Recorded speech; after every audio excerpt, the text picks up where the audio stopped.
slavery by his brothers. And last time we saw him with some merchants on his way to Egypt. So today we pick up with his story in Genesis chapter 39, verse 1. Let's begin. Now Joseph had been taken down to Egypt. Potiphar, an Egyptian who was one of Pharaoh's officials, the captain of the guard, bought him from the Ishmaelites who had taken him there. The Lord was with Joseph so that he prospered, and he lived in the house of his Egyptian master. When his master saw that the Lord was with him, and that the Lord gave him success in everything he did, Joseph found favor in his eyes and became his attendant. Potiphar put him in charge of his household, and he entrusted to his care everything he owned. From the time he put him in charge of his household and of all that he owned, the Lord blessed the household of the Egyptian because of Joseph. The blessing of the Lord was on everything Potiphar had, both in the house and in the field. So Potiphar left everything he had in Joseph's care. With Joseph in charge, he did not concern himself with anything except the food he ate. Now Joseph was well built and handsome, and after a while his master's wife took notice of Joseph and said, "Come to bed with me." But he refused. "With me in charge," he told her, "my master does not concern himself with anything in the house. Everything he owns he has entrusted to my care. No one is greater in this house than I am. My master has withheld nothing from me except you, because you are his wife. How then could I do such a wicked thing and sin against God?" And though she spoke to Joseph day after day, he refused to go to bed with her or even be with her. One day he went into the house to attend to his duties, and none of the household servants was inside.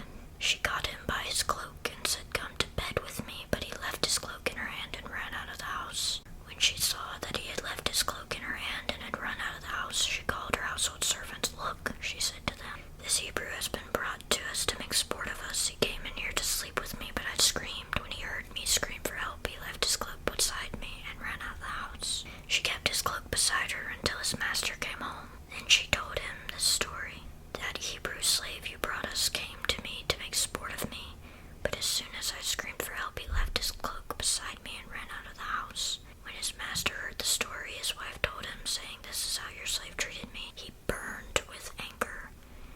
Joseph's master took him and put him in prison, the place where the king's prisoners were confined. But while Joseph was there in the prison, the Lord was with him. He showed him kindness and granted him favor in the eyes of the prison warden. So the warden put Joseph in charge of all those held in the prison, and he was made responsible for all that was done there. The warden paid no attention to anything under Joseph's care, because the Lord was with Joseph and gave him success in whatever he did.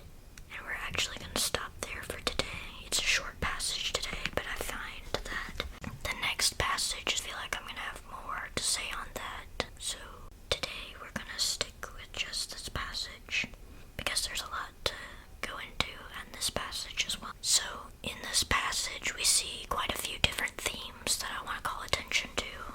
One of them is God's role in our life.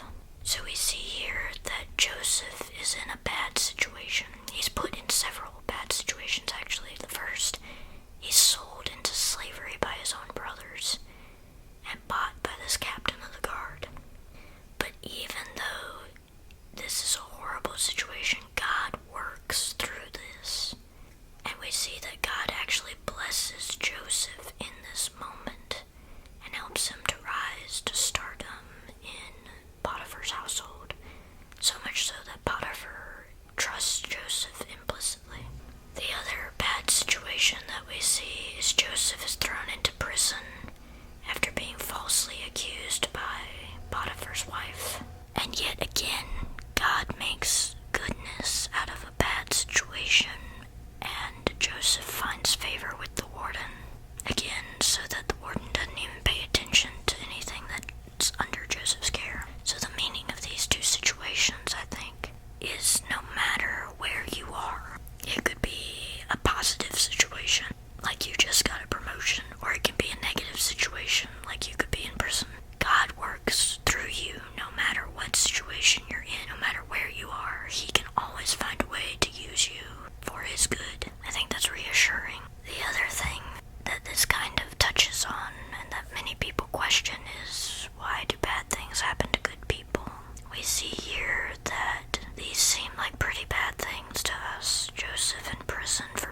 falsely accused.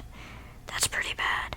Being sold into slavery by your brothers, that's really bad too. But yet, God has a plan. God has a purpose. And He has a purpose and a plan for everything that happens. My point in telling you this is mainly to show you to trust in God. He has a method on what He's wanting to accomplish. And we may not understand why. We may not understand His reasoning behind it. But that's where faith comes in. And that's where understanding that God wants to help you and to love you comes in. Trust in Him. One more thing that I'm wanting to touch upon is Potiphar's wife. So something some people struggle with is lust. And she lusted for Joseph. I think it's important to be mindful of our emotions, to be mindful of our thoughts, because the brain is a very powerful thing. And this doesn't just go for just lust. It goes for anger. It goes for depression.